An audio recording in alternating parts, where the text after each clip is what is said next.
Hello friends, welcome back to my YouTube channel. आज मैं आपको आइज़ की ड्राइंग करना सिखाऊंगी। तो अगर आपकी भी खूबसूरत आइज़ है तो सब्सक्राइब करना मत भूलें। तो स्टेप नंबर 1 है कि हमें एक उल्टा सी शेप बनाना है, कुछ इस तरीके से।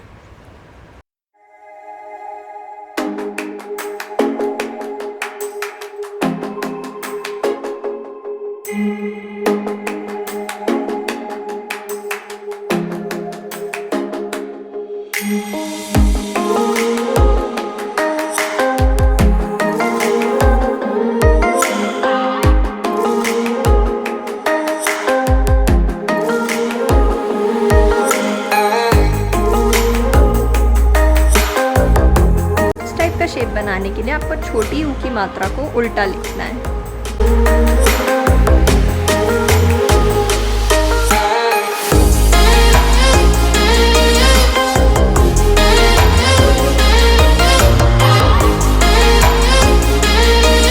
यहाँ पे मैंने रेक्टेंगल इसलिए बनाया क्योंकि ये लाइट वाला एरिया है आइस के ऊपर जहाँ पे लाइट पड़ रही है।